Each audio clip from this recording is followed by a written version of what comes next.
ഇന്ന് വളരെ സങ്കടകരമായൊരു കാര്യം കാണേണ്ടി വന്നതുകൊണ്ടാണ് ഞാൻ ഈ വോയിസ് മെസ്സേജ് എഴുതിയാൽ പലപ്പോഴും നമുക്കത് പൂർണ്ണമായി അത് പ്രതിഫലിപ്പിക്കാൻ പറ്റില്ല. പറയുമ്പോൾ അത് സ്പോണ്ടേനിയസ് ആയിട്ട് കാര്യങ്ങൾ വന്നു പോകും. ഞാൻ ഇന്ന് രാവിലെ എൻ്റെ മൂത്ത സഹോദരിയുടെ മകൻ്റെ ഭാര്യയെ തിരുവനന്തപുരത്തെ ശ്രീത്ര ഇൻസ്റ്റിറ്റ്യൂട്ടിൽ അവിടെ തലയ്ക്കകത്തൊരു ട്യൂമർ ഉണ്ടായത്, അതിനുവേണ്ടി ഒരു സർജറിക്കായിട്ട് അവിടെ അഡ്മിറ്റ് ചെയ്തു. ആ അഡ്മിഷന് അതിൻ്റെ 2-3-4 മണിക്കൂർ എടുത്തു. അവിടെ തന്നെ 1-2 അടുത്ത സുഹൃത്തുക്കൾ ഡോക്ടർമാരുണ്ടായിരുന്നു. അതിലൊരു ഡോക്ടർ പറഞ്ഞു, കുറച്ച് സമയം ഇവിടെ എൻ്റെ കൂടെ ഇരിക്കുക, ഞാനൊരു കാഴ്ച കാണിച്ചു തരാം. നിങ്ങളെപ്പോലുള്ള ആളുകളിത് കാണുകയും ആളുകളോട് ഇത് ഷെയർ ചെയ്യുകയും ചെയ്യേണ്ടത് അത്യാവശ്യമായതുകൊണ്ടാണ്. കുറച്ച് സമയം ഏതായാലും പുറത്ത് വെറുതെ ഇരിക്കേണ്ട, ഇവിടെ ഇരിക്കുക. ഞാൻ അദ്ദേഹത്തോടൊപ്പം എൻ്റെ 1-1.25 മണിക്കൂർ സമയം അദ്ദേഹത്തിൻ്റെ കൺസൾട്ടിങ് റൂമിൽ ഇരുന്നു.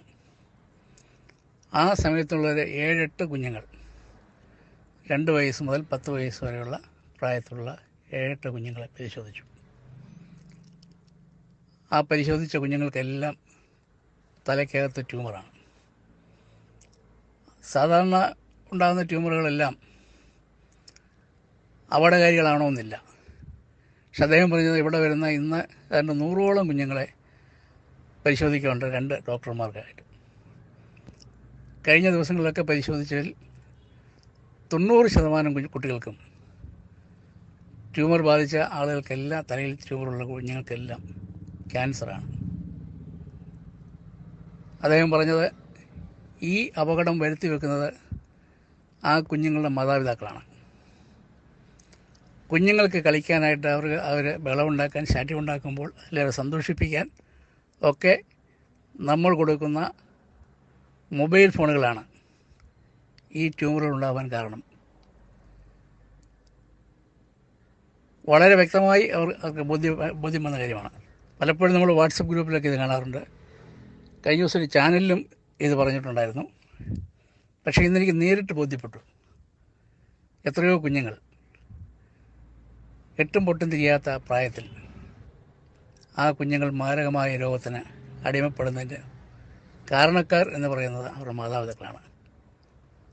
നമ്മുടെയൊക്കെ വീട്ടിൽ കൊച്ചു കുഞ്ഞുങ്ങൾ നമുക്ക് പലർക്കുണ്ട്, അല്ലെങ്കിൽ നമ്മുടെ ബന്ധുക്കൾക്കുണ്ട്, അയൽപക്കത്തുണ്ട്. അദ്ദേഹം പറഞ്ഞ വാക്ക് ഞാൻ കടമെടുക്കുന്നു. ഈ കുഞ്ഞുങ്ങൾക്ക് കൊടുക്കുന്ന ഈ മൊബൈൽ ഫോൺ എന്ന് പറയുന്നത്, ഇതിന് പകരം ആ കുഞ്ഞുങ്ങൾക്കൊരു കൈത്തോക്ക് വാങ്ങിക്കൊടുത്താൽ അവരൊരു നിമിഷം കൊണ്ട് അവരുടെ കാര്യം കഴിയും. പക്ഷേ ഇഞ്ചിഞ്ചായ കുഞ്ഞുങ്ങളെ കൊല്ലുന്ന സാധനമാണ് ഈ മൊബൈൽ ഫോൺ.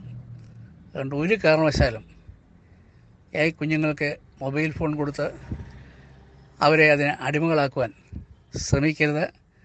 നിങ്ങൾ പരമാവധി ആളുകളിലേക്ക് ഇത് ഷെയർ ചെയ്യണം എന്ന് അദ്ദേഹം എന്നോട് സ്നേഹത്തോടെ പറഞ്ഞു.